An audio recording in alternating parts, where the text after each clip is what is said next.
Le réveil sonne et l'idée même de poser le pied par terre pour affronter la journée semble être une montagne totalement infranchissable. Franchement, on le sait, c'est pas juste un petit coup de mou ou un mauvais jour. Aujourd'hui, dans cette analyse, on plonge directement dans la science du burn-out.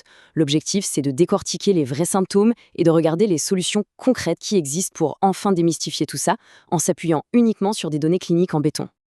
Alors on commence tout de suite avec la question que des millions de professionnels ou d'aidants finissent par se poser. Est-ce que c'est juste de la grosse fatigue accumulée ou bien quelque chose de beaucoup plus profond? En fait, la fatigue normale, c'est celle qui disparaît après un bon week-end sous la couette. Le burn-out, c'est une sensation de vide absolu. Même un mois de repos complet ne suffirait pas à recharger les batteries. Et c'est justement ce basculement à la fois physique et psychologique qu'on va examiner. D'ailleurs, l'Organisation mondiale de la santé met des mots très justes là-dessus. Elle décrit ça comme un sentiment de fatigue intense, couplé à une perte de contrôle et une incapacité à obtenir des résultats. Et le point absolument crucial ici, c'est que la médecine reconnaît ça comme un phénomène lié à une charge de travail ou à un environnement spécifique. En clair, ce n'est pas du tout un échec personnel ou une faiblesse. C'est vraiment le résultat direct d'un environnement dysfonctionnel qui finit par briser l'individu. Voici donc notre feuille de route. On va aller droit au but en partant des causes profondes pour aller jusqu'aux étapes cliniques validées pour la récupération. Première étape, voyons exactement ce qui se cache sous le capot de ce syndrome. Ce chiffre est tout simplement sidérant. L'OMS estime qu'un adulte sur 4 traversera un épisode de burn-out dans sa vie. 1 sur 4. Ça veut dire que c'est statistiquement plus courant que certaines maladies chroniques très connues. On ne parle plus du tout d'une anomalie isolée, on est face à une véritable crise de santé publique qui frappe absolument tous les secteurs. Et pour comprendre comment ça fonctionne, la Haute Autorité de Santé en France identifie 3 grands piliers. Ça commence généralement par un épuisement émotionnel total où toute l'énergie est siphonnée. Ensuite, un cynisme assez glaçant s'installe. C'est là qu'on commence à faire des remarques acerbes, à se détacher complètement des autres. Et enfin, le 3e pilier, c'est la chute de l'accomplissement. Imaginons finir un énorme projet qui, avant, aurait donné le sourire, et là, on ne ressent plus qu'un immense vide. Alors, comment repérer le mur avant de foncer dedans? Passons aux signes d'alerte. Il faut savoir que l'épuisement professionnel attaque d'abord par le physique. Le corps agit littéralement comme un disjoncteur d'urgence quand le cerveau refuse de lever le pied. Et ça donne quoi? Des insomnies sévères, des migraines, un mal de dos qui ne lâche pas, ou encore des gros problèmes digestifs. En fait, la pression est telle que toute la physiologie tire la sonnette d'alarme pour forcer la machine à s'arrêter. Et le fardeau psychologique est peut-être pire encore, parce qu'il change carrément la personnalité. On prend quelqu'un d'habituellement hyper patient et soudain, cette personne explose de colère parce qu'un stylo est tombé par terre. C'est une anxiété non-stop, l'impression de se noyer dans un verre d'eau face à la moindre petite tâche. La motivation s'évapore et laisse la place à une estime de soi qui s'effondre totalement. Mais attention, il y a un piège clinique redoutable, la fausse guérison. Face à ce stress extrême, le corps tente parfois de s'adapter et certains signaux physiques disparaissent. C'est une vraie bombe à retardement. Sans traitement, on voit souvent apparaître des béquilles dangereuses. On s'appuie sur le café à outrance la journée et sur l'alcool le soir pour relâcher la pression.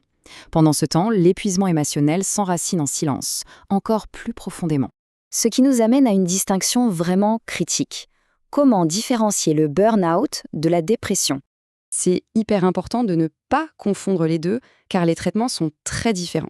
Pour schématiser, le burn-out, c'est comme un nuage toxique qui flotte uniquement au-dessus du bureau ou de l'environnement qui cause la charge mentale. Si on s'éloigne de cet environnement, on peut encore rire à un dîner ou apprécier un film. La dépression, en revanche, c'est comme chausser des lunettes au verre complètement noir. Elle jette un voile sombre sur absolument toute l'existence, supprimant la capacité à ressentir de la joie, quoi qu'on fasse. Cependant, la frontière n'est pas imperméable. C'est ce qu'on appelle la pente glissante. Si l'épuisement du système nerveux est trop long, un burn-out non soigné peut tout à fait basculer en véritable dépression clinique.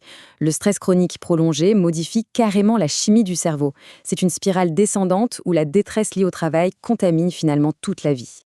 Et attention, cette analyse serait incomplète si on s'arrêtait aux portes de l'entreprise. Et oui, même si on parle souvent d'épuisement professionnel, le phénomène frappe avec la même violence ailleurs. On le voit bien ici, et les étudiants qui jonglent entre précarité financière, petit boulot et pression des examens développent des burn-out sévères. Et que dire des parents? La charge mentale colossale pour faire tourner un foyer peut littéralement les paralyser, au point de créer parfois une distanciation émotionnelle avec leurs propres enfants, juste comme mécanisme de survie. Derrière tous ces profils, l'American Psychiatric Association pointe du doigt un concept clé, la démoralisation. C'est le moment où ce stress ininterrompu détruit complètement la capacité d'action. On se sent coincé dans une cage, sans aucune issue. C'est vraiment la preuve d'une faille dans le système ou l'environnement et pas du tout un manque de volonté face à la difficulté. Heureusement, il y a des solutions. Voyons comment se passe la reconstruction. Spoiler alerte, la guérison ne se fait pas en un claquement de doigts. Le stress a physiquement abîmé certaines zones du cerveau, comme l'hippocampe, liées à la mémoire. La neuroplasticité, ça prend du temps. Les directives cliniques parlent de plusieurs semaines d'arrêt total juste pour le repos initial. Ensuite, il faut compter entre 3 et 12 mois en moyenne pour une vraie récupération. Et parfois des années pour effacer complètement les séquelles cognitives. Le chemin est très encadré. On commence par le médecin pour poser un arrêt de travail vital. Ensuite, l'outil de référence, c'est la thérapie comportementale et cognitive. Pourquoi? Parce qu'il va falloir déconstruire tous ces schémas mentaux toxiques et réapprendre à dire non, à poser des limites qui ont été piétinées. Ce n'est qu'après ce grand nettoyage qu'un retour, très progressif, est organisé. Et pour éviter la rechute, la science a identifié des piliers non négociables. Poser des frontières strictes avec les écrans pour calmer le système nerveux. Manger riche en magnésium, parce que le stress épuise massivement nos réserves. Et bien sûr, blindé avec un vrai sommeil de 7 à 8 heures et un peu d'exercice, on se forge une vraie armure biochimique pour tenir sur la durée. Au final, tout cela nous amène à une question beaucoup plus large.